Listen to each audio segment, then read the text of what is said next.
বাবা কোথায়? বাইরে কলা গাছ দিয়ে কি যেন একটা বানাচ্ছি, গিয়ে দেখে আয়। আচ্ছা।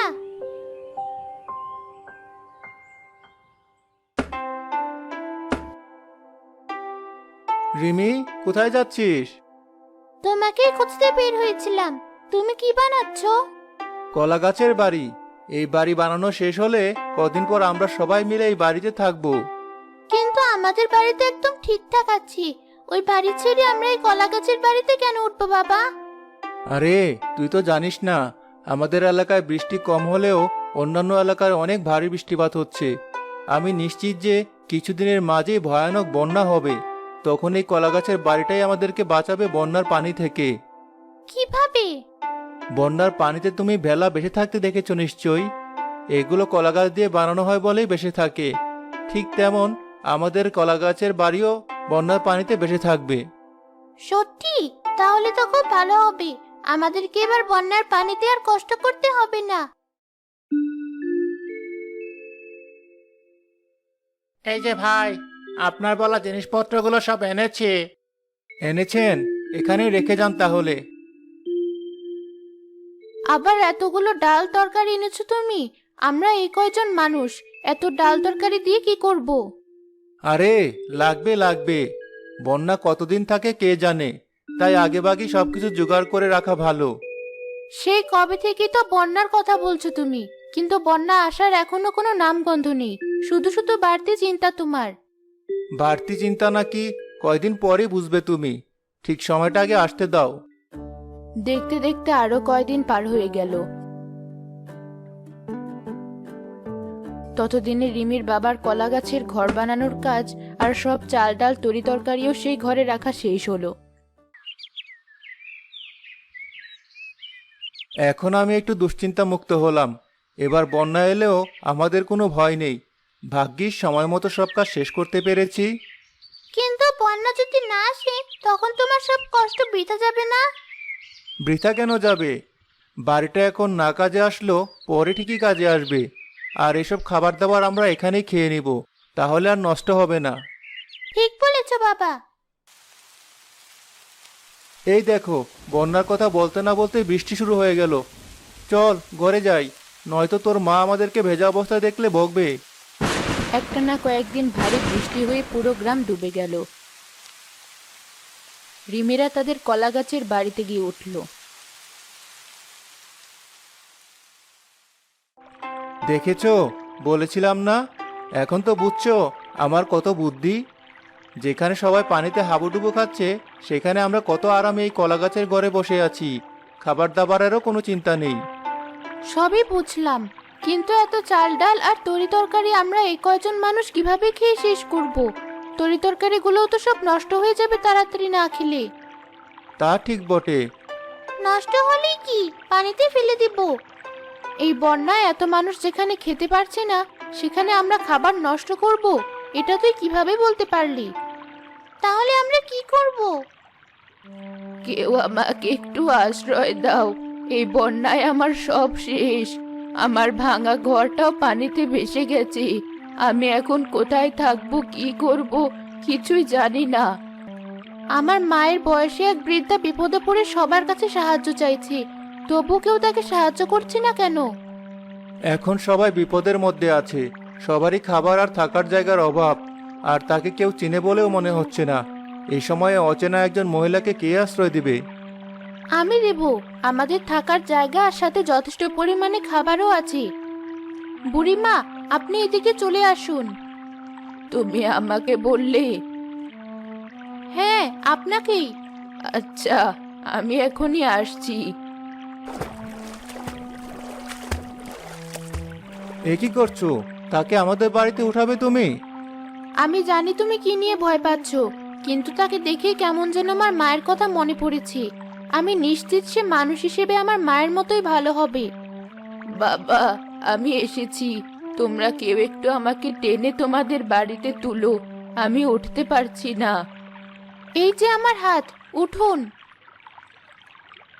অনেক ধন্যবাদ মা তোমাকে। কতক্ষণ ধরে যে আমার এই ভাঙা বাড়ির টুকরোই ভেসেছিলাম।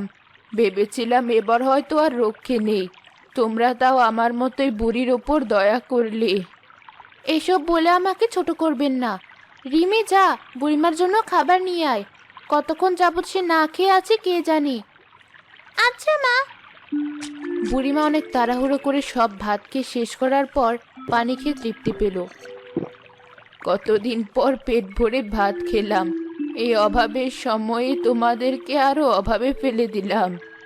চিন্তা করবেন না, এমনিতেও আমাদের খাবার অনেক বাড়তি আছে। রিমির বাবা বন্যা আসার আগে খাবার দাবার পানি সহ যাবতীয় সবকিছুই কলার বাসায় জমা করে রেখেছিল। খুব ভালো কাজ হয়েছে এটা। আপনাকে তো এই গ্রামে আগে দেখেছি বলে মনে হয় না বুড়িমা। আপনার বাড়ি কোথায় ছিল? ওই বড় বটগাছটার পাশে যে একটা ভাঙা বাড়ি ছিল, ওটাই আমার বাড়ি। কিন্তু আমরা তো সবসময় বাড়িটা খালি পড়ে থাকতে দেখতাম। আমি ভোরে বের হয়ে যেতাম পাশের গ্রামে হোটেলে রান্না বান্না করার জন্য। কাজ শেষে আবার রাত করে বাড়ি ফিরতাম, তাই কেউ আমাকে চিনতও না, আর আমার বাড়িটা খালি বাড়ি ভাবতো। এখন তোমাদেরকে যন্ত্রণা দেওয়ার জন্য তোমাদের বাড়িতে এসে উঠেছি। বুড়িমা, বন্যার পানি নেমে না যাওয়ার আগ পর্যন্ত আপনি আমাদের বাড়িতেই থাকবেন। এখন আর আপনার কোনো চিন্তা নেই। তোমরা অনেক দয়ালু, কিন্তু এই বাড়িটা পানিতে ভেসে আছে কিভাবে? কি দিয়ে বানানো হয়েছে এই বাড়ি? দাদা কলা গাছ দিয়েই বাড়ি বানিয়েছি। তাই তো বলি, এই বাড়ি এমন ভেলার মতো ভাসছে কিভাবে? ওই বস্তা ভরা চাল তরি তরকারি কি তোমাদের? হ্যাঁ, বন্যার পানি কতদিন থাকবে কে জানে। ততদিন এই তরি তরকারি টিকবে নাকি কে জানে। তাই আপনি আসার আগে ওগুলো দিয়ে কি করা যায় তাই আলাপ করছিলাম আমরা। আমার একটা পরামর্শ শুনবে তোমরা? কি পরামর্শ? তোমরা এখানে একটা ভাতের হোটেল দাও। কিন্তু এই বন্যার ভেতরে আমাদের হোটেলে কে খেতে আসবে? আসবে আসবে, অনেকেই আছে এমন। অনেকেরই ঘরে চাল ডাল রান্না করার মতো খড়ি চুলো নেই। তারাই আসবে তোমাদের হোটেলে খেতে। কিন্তু এই বন্যায় তো মানুষের টাকা পয়সারও অনেক অভাব। ওরা আমাদের হোটেলে কিভাবে খাবে? টাকা পয়সা ছাড়াও তোমরা অন্য কোনো প্রয়োজনীয় জিনিসের বদলে তাদেরকে হোটেলের ভাত খেতে দিতে পারো। যেমন কাপড় চোপড়, ওষুধপত্র ইত্যাদি। যার কাছে বাড়তি যে জিনিস আছে সে ওটা দিয়ে তোমাদের হোটেলে ভাত খাবে। বুদ্ধি তো খারাপ না। তুমি কি বলো রিমির বাবা? আমার কাছেও ঠিকঠাকই মনে হচ্ছে, কিন্তু এত মানুষের রান্না কি তুমি একা করতে পারবে? ও নিয়ে তুমি চিন্তা করো না, রান্না বান্নার সব দায়িত্ব আমার। তোমরা শুধু একটু কেটে বেছে দিও, তাই হবে। তুমি রাজি? ঠিক আছে, তোমরা যখন বলছো।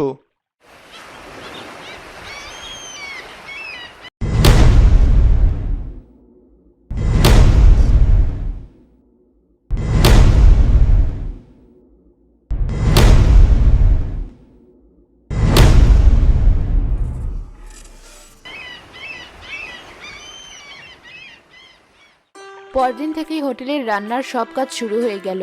রান্না বান্না শেষ হয়ে গেলে সবাই বাড়ির বাইরে গেল তাদের নতুন হোটেল সম্পর্কে সবাইকে জানাতে। এই সময়ে খাবারের এত সুন্দর সুগন্ধ কোথা থেকে আসছে? ওই কলা গাছের বাড়িটা থেকে আসছে মনে হয়। চলো তো আমাদের ভেড়াটা নিয়ে ওদিকটা গিয়ে দেখি কি হচ্ছে।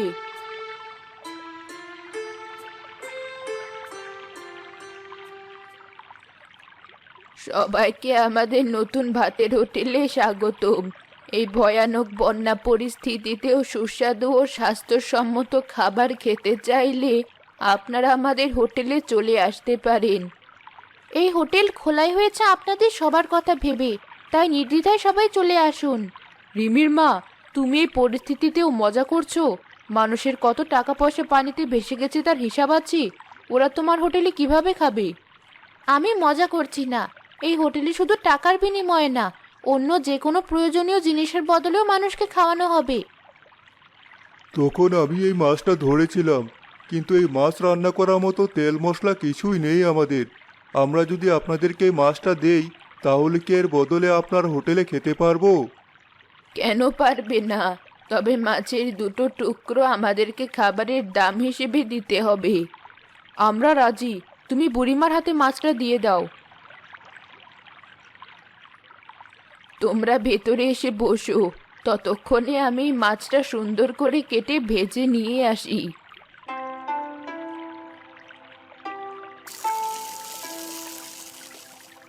বুড়িমা ঠিকঠাক মতো নুন মশলা সব দিয়েছে তো তরকারিতে?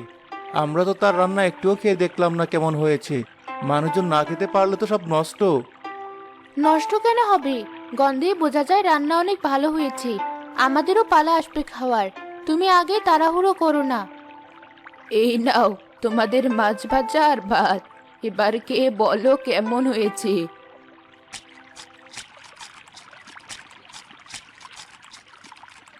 অনেক মজা। এখানে যে এত মজার খাবার খেতে পারবো ভাবতেই পারিনি। আমাকে আরেক থালি বাদ দেওয়া যাবে? কেন যাবে না? এই নাও।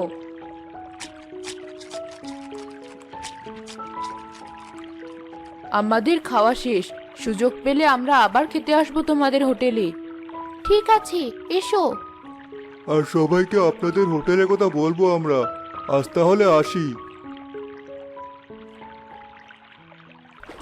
ওরা দুজন চলে যাওয়ার পর আশপাশ থেকে বিভিন্ন মানুষ ভাতের হোটেলের সামনে ভিড় করতে থাকলো।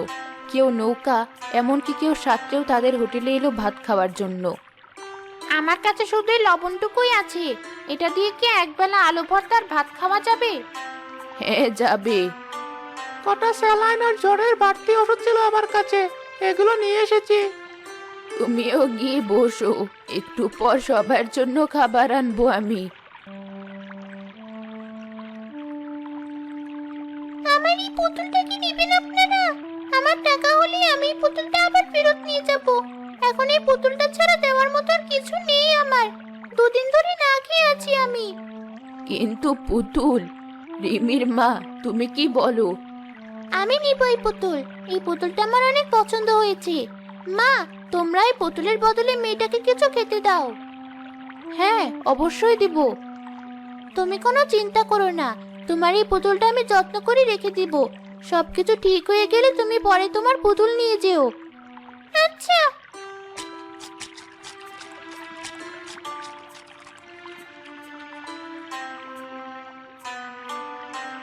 প্রথম দিনে এত মানুষ হবে ভাবতে পারিনি।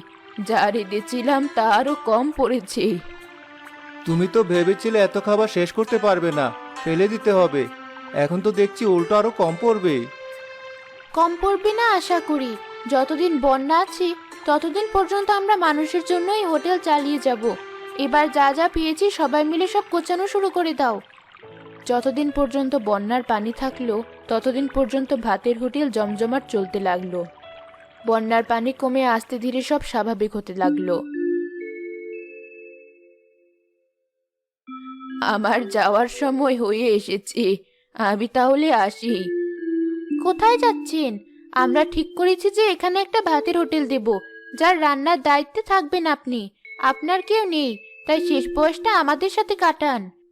সত্যি, তোমাদের প্রতি আমি অনেক কৃতজ্ঞ।